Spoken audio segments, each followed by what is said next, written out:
been taking iron for years, months, and your ferritin is still not improving, then taking more iron probably isn't the next best step. I know this because my ferritin was 6 and it was low, okay? It was low for actually a few years until I was able to figure out what was actually getting in the way of my ferritin levels improving. There are 5 areas where I would look if my ferritin levels was not improving. The first place would be, is there some ongoing blood loss somewhere? And if you're a woman, the first place I would look is the menstrual cycle. Is your menstrual cycle heavy? Is it greater than 5 days? Are you passing clots? And if so, how large are the clots?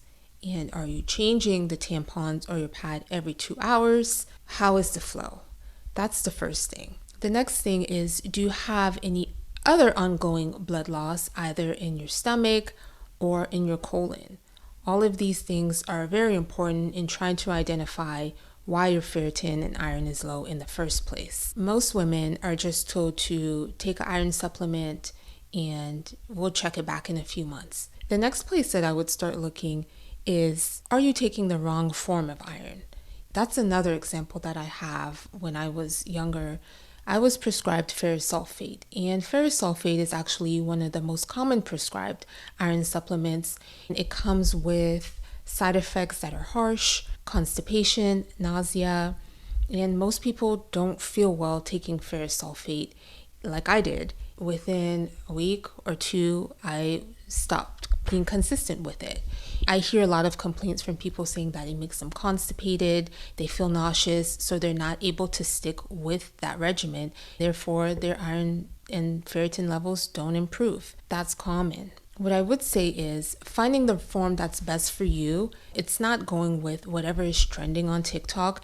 It's actually the iron supplement that you're going to be able to absorb properly, that you can tolerate, and one that you can be consistent with. That would be the best iron form for you.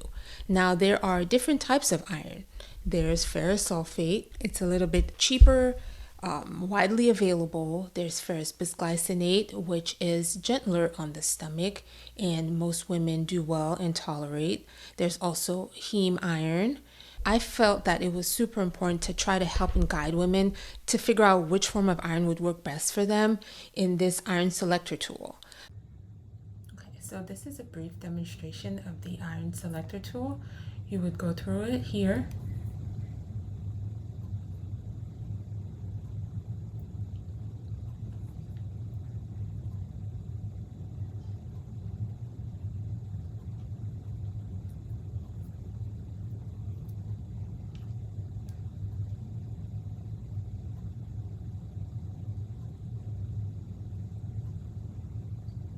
You can just answer a few questions and then it narrows down which iron supplement would be best for you.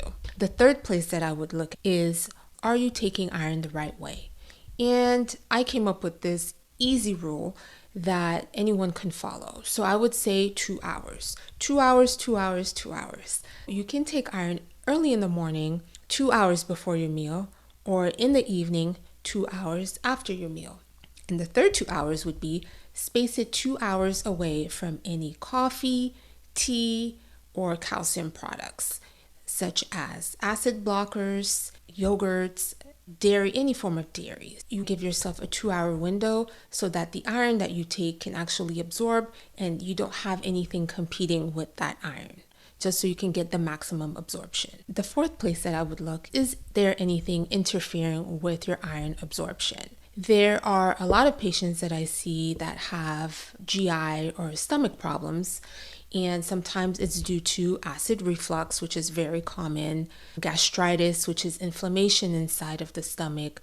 Some people just have inflammation in general from other diseases such as autoimmune diseases. There's also patients that suffer from celiac disease. No matter what the cause is, if you know your cause, then you should work with your provider so that you can be able to absorb that iron properly. There are tests that can be done that can check inflammation markers such as a C-reactive protein, and so forth. Hepcidin is also very important. Sometimes when you take too much iron, too many days back to back, your hepcidin levels can rise, and that can cause inflammation and also block your iron absorption. It's important that you identify if any of those things could be getting in the way of your absorption and blocking your ferritin levels from improving. The fifth place that I would look is, have you only checked hemoglobin? When you do a blood test, checking just the hemoglobin is not enough.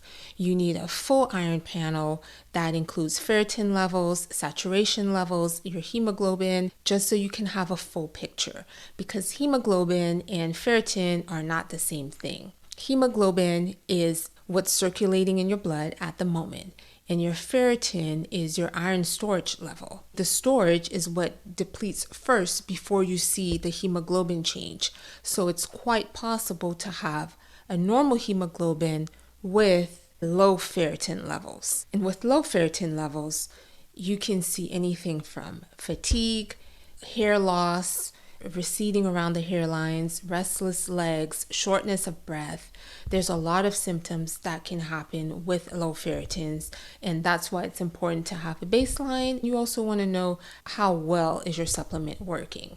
Repeating your labs after 12 weeks is ideal so that you know that you're monitoring the medications to see if it's working well for you and for your body. If you want to know if iron deficiency is contributing to your hair loss, then you watch this next video here.